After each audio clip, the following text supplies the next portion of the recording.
Analytic philosophy is a style of philosophy that became dominant in English-speaking countries during the 20th century. In the United Kingdom, United States, Canada, Australia, New Zealand and Scandinavia, the great majority of university philosophy departments identify themselves as analytic departments. The term analytic philosophy can refer to a philosophical practice characterized by an emphasis on argumentative clarity and precision and a tendency to use, or refer to, mathematics and the natural sciences. The more specific set of developments of early 20th century philosophy that were the historical antecedents of the current practice, e.g., the work of Bertrand Russell, Ludwig Wittgenstein, E. More, Gottlob Frege, and logical positivists. In this more specific sense, analytic philosophy is identified with specific philosophical traits, such as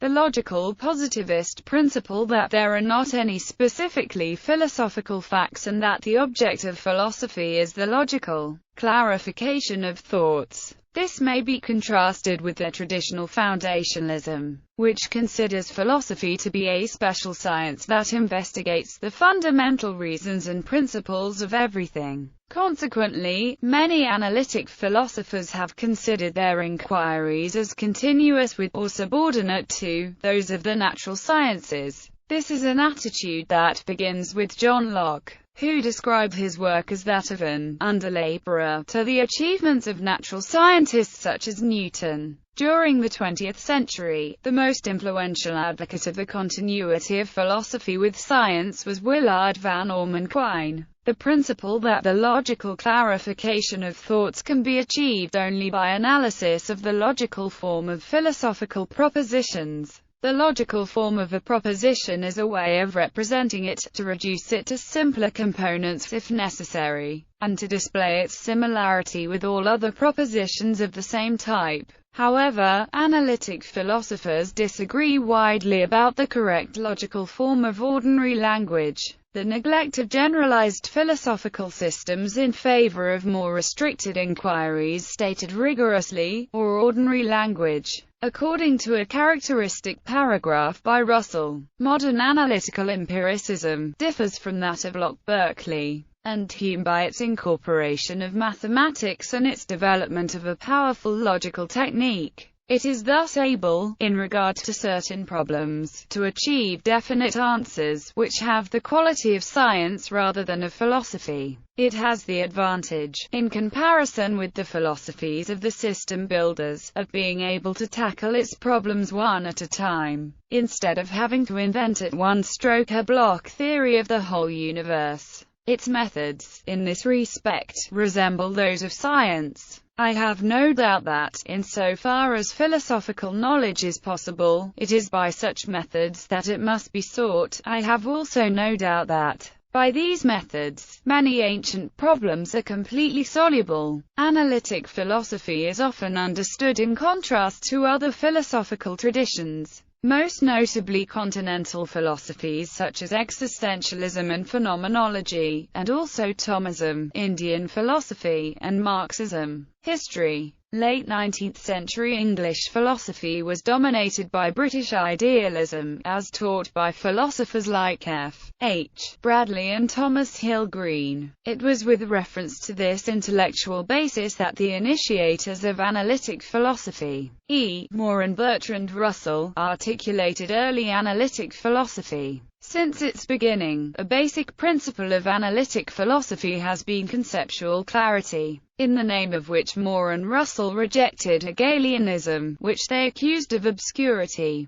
inspired by developments of modern logic. The early Russell claimed that the problems of philosophy can be solved by showing the simple constituents of complex notions. An important aspect of British idealism was logical holism, the opinion that the aspects of the world cannot be known wholly without also knowing the whole world. This is closely related to the opinion that relations between items are actually internal relations, that is, properties internal to the nature of those items. Russell, along with Wittgenstein, in response promulgated logical atomism and the doctrine of external relations, the belief that the world consists of independent facts. Russell, during his early career, along with his collaborator Alfred North Whitehead, was much influenced by Gottlob Frege, who developed predicate logic, which allowed a much greater range of sentences to be parsed into logical form than was possible using the ancient Aristotelian logic. Frege was also an influential philosopher of mathematics in Germany at the beginning of the 20th century. In contrast to Husserl's 1891 book Philosophie der Arithmetik,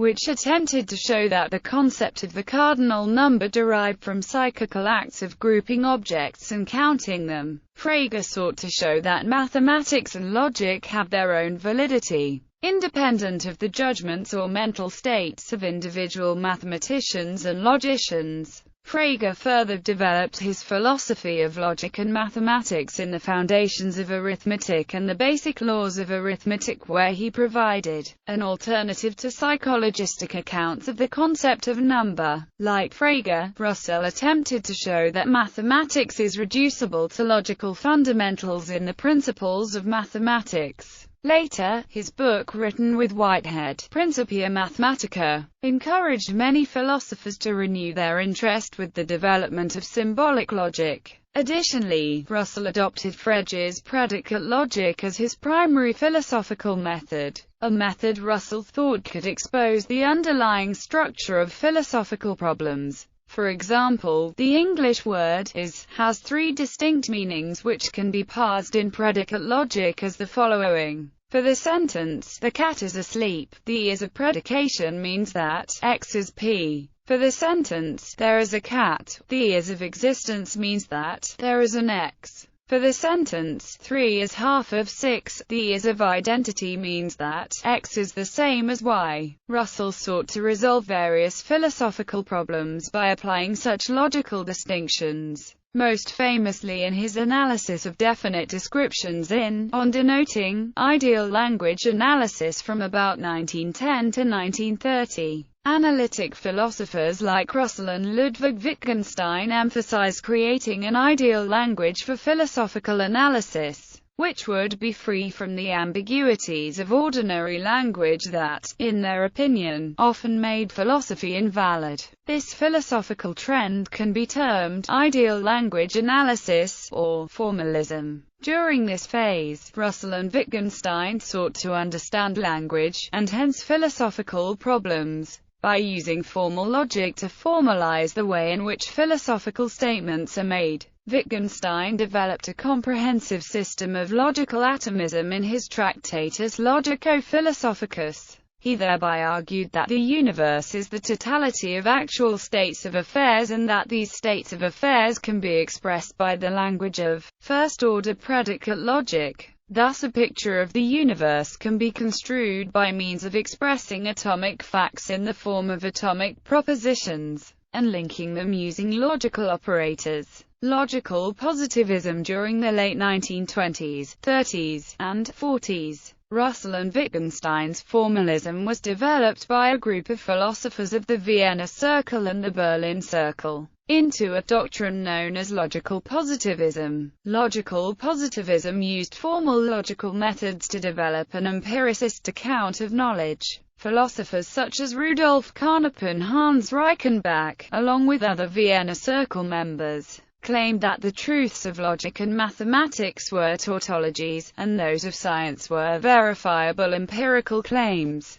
These two constituted the entire universe of meaningful judgments, anything else was nonsense. The claims of ethics, aesthetics and theology were, accordingly, pseudo-statements, neither true nor false, simply meaningless. Karl Popper's insistence upon the role of falsification for the philosophy of science was a reaction to what he considered the excesses of the logical positivists, although his general method was essentially part of the analytic tradition. With the coming to power of Adolf Hitler and Nazism, many members of the Vienna and Berlin circles fled to Britain and America, which helped to reinforce the dominance of logical positivism and analytic philosophy in the Anglophone countries. Logical positivists typically considered philosophy as having a very limited function. For them, philosophy concerned the clarification of thoughts, rather than having a distinct subject matter of its own. The positivists adopted the verification principle, according to which every meaningful statement is either analytic or is capable of being verified by experience.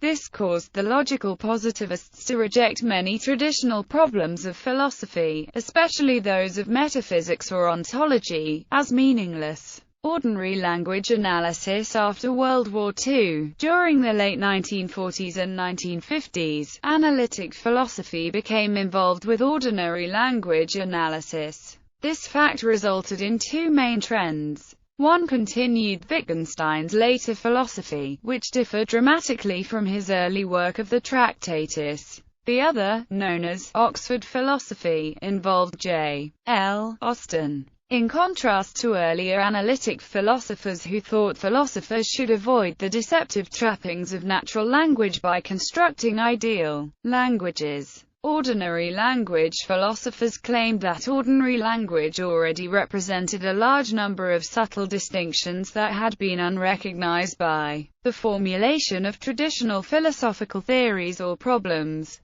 While schools such as logical positivism emphasize logical terms, supposed to be universal and separate from contingent factors, ordinary language philosophy emphasizes the use of language by ordinary people. The best-known ordinary language philosophers during the 1950s were Austin and Gilbert Ryle. Ordinary language philosophy often sought to dissolve philosophical problems by showing them to be the result of misunderstanding ordinary language. See for example Ryle and Wittgenstein, among others.